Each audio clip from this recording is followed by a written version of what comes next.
Molly, can you tell me a little bit about how you got into science communication? Yeah, I can. I did a neuroscience degree at the University of Leeds and I really enjoyed it. I loved science. I loved learning about how the brain works on the more molecular level rather than kind of the psychology level. But I think it was about probably only a month or so in where we were kind of brought into the lab and I found it really boring, quite honestly. Yeah, and I was kind of thinking, oh, have I made a bad decision here, like pursuing a science degree when one of the main careers at that time, as my understanding was to go into a lab. Um, so I carried on through that module, and there were some writing elements to that module, and I found that I really enjoyed those. So where possible, I tried to pick modules where I could do loads of studying but less lab work and more writing about what I'd discovered.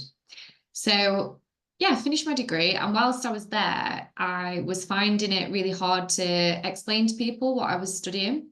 Um, I think just because, generally speaking, when somebody says neuroscience, everyone's like, oh, wow, brain surgeon, which it's not. Can be, but it wasn't for me.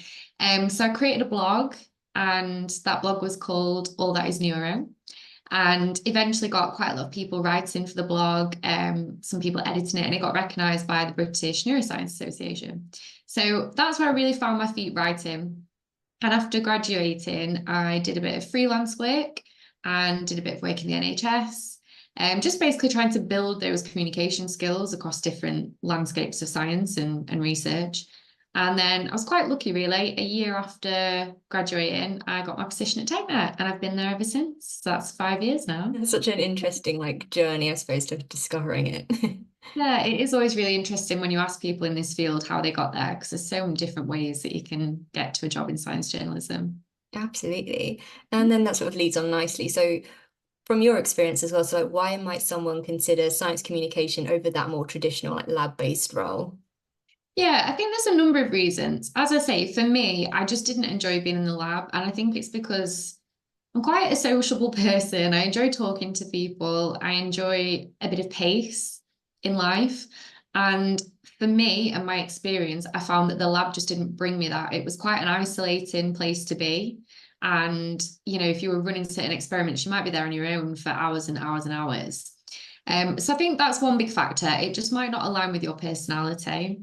And secondly, I think as well, it depends largely on what the attraction of science is to you. I think you can be really interested in science, but not necessarily want to do science, if that makes sense. And you might care really deeply about the importance of science and sharing, how it affects our lives, how it affects the planet, but you don't want to be the one that's, pipetting things into different test tubes. So I think if you're someone that has that passion for science but doesn't necessarily see themselves in a scientist role, then communications for me is quite a logical step into a career that allows you to share that love without, yeah, being chained to a lab desk.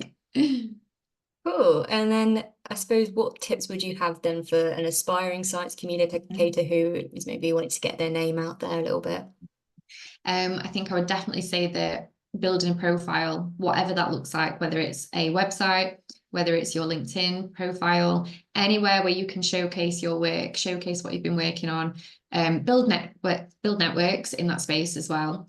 And I think it doesn't necessarily mean that you have to be writing for a publication. As I said, I started the blog. I wasn't writing specifically for somebody else. It was more so out of a sheer love for communicating science. And I think that can have a really big impact when you are building yourself and your profile in that space, just showing that, unwavering passion that's not necessarily tied specifically to a job. So I think definitely do that and don't wait for opportunities to write. Don't wait to receive a commission. If you find something interesting, write an article about it if you've got the time.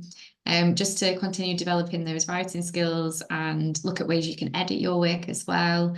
And I think also my final tip would be to research the science publications that you really enjoy interacting with and get some tips and tricks on, the kind of topics that they cover, the journalists that they hire and the way that they structure their work.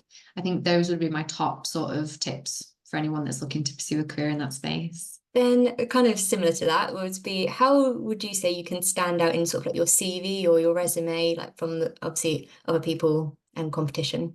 Yeah, well, I think it's quite a difficult question to address because, as I say, when you have, when you speak to anyone in this field and you ask them what career path have you taken, the majority of the time, everyone's is so different. So some people might have done a PhD, some people might have gone straight into working. It really varies. So I think in terms of how to show your strengths in your CV is to really demonstrate your ability to communicate science effectively and with a bit of personality as well sometimes. So I really enjoy seeing CVs where the work is the focus, not necessarily I went to this school and I did this, etc., etc. But what do you think is really interesting in science? What do you tend to lean towards when you're researching for an interesting story? What's your thought process behind that? And I think if you can demonstrate that in your CV, then that can really help you stand out as an individual amongst a crowd.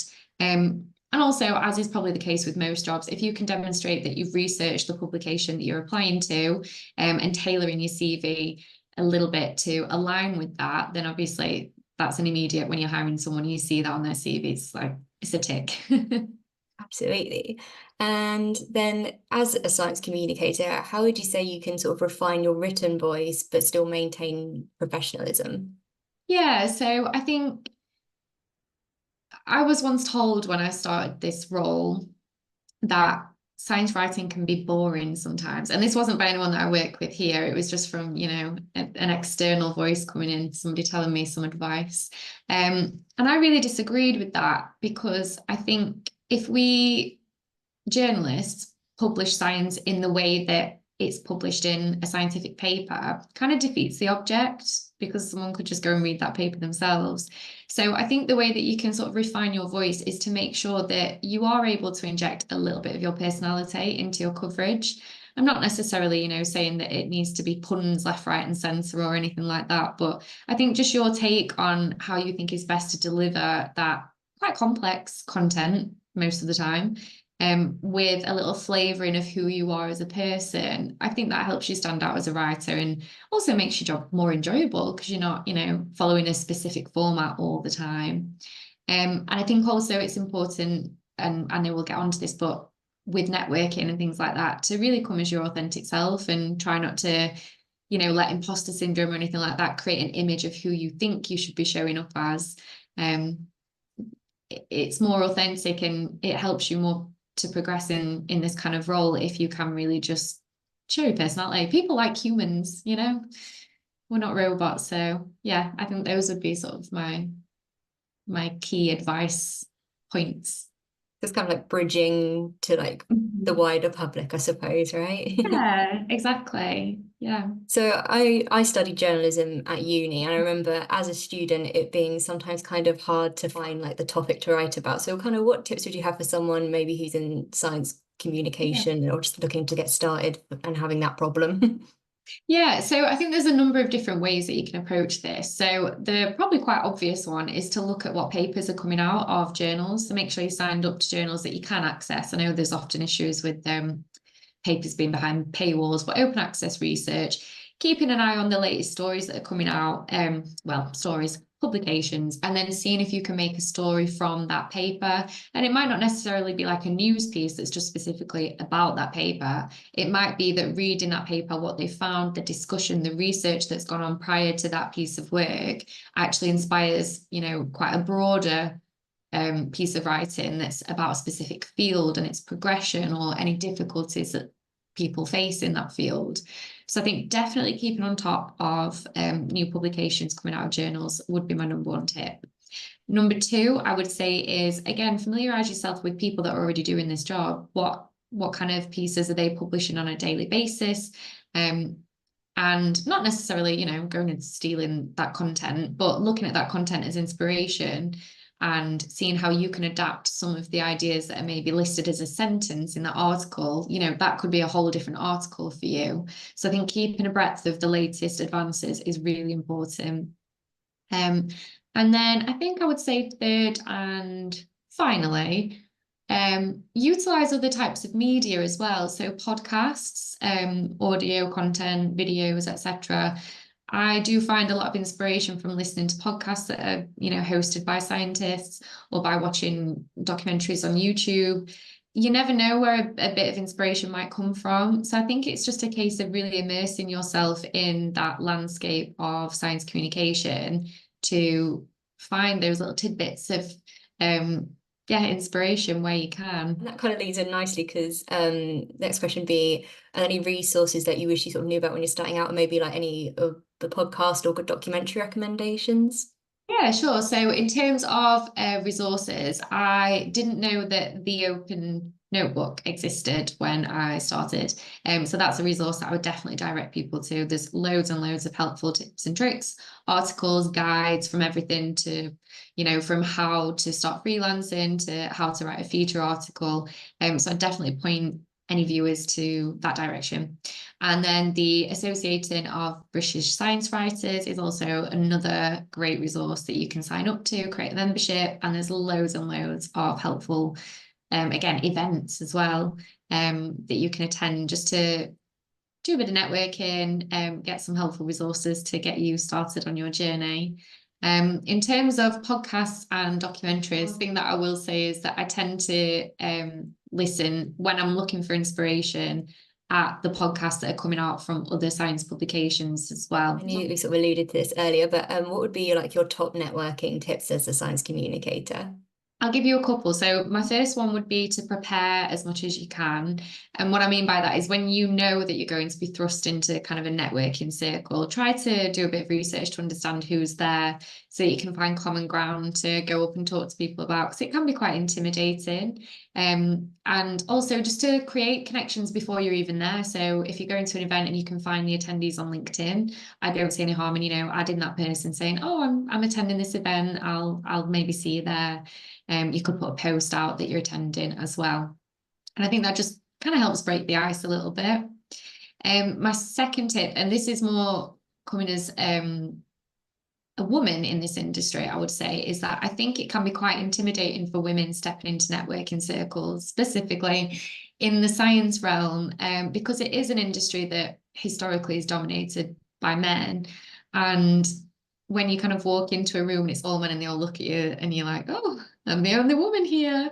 It can be quite nerve-wracking. So I think a tip that I would have is really try to show up to those events, as I said previously, as your authentic self, and also try to drop expectations that you have that you're thinking other people have on you.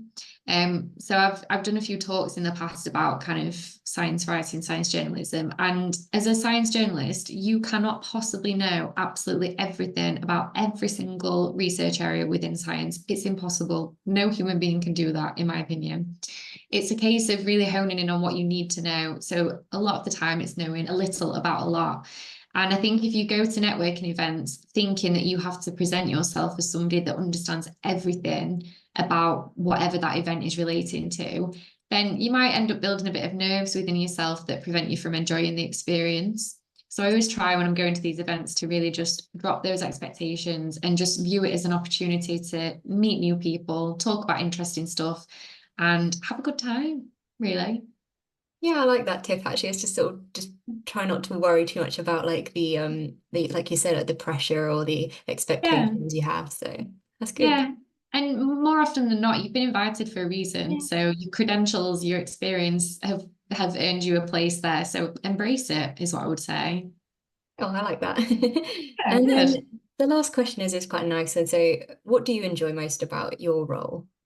Oh, there are so many things. I love the variation that this role brings. So no 2 days look the same, which as somebody that doesn't really like to sit still, I think really aligns well with my personality. I get bored really easily and I don't get bored in this job. So that's definitely something I enjoy. And the ability to meet so many people from around the world, not necessarily in person all the time, it might be through interviews or even just conversations via email. But yeah, the opportunity to meet people that are doing so many amazing things across the world it really opens your eyes, I guess, to, what's going on out there and the amazing work people are doing. And yeah, just the privilege of being able to communicate science. It's a great thing that I don't take for granted.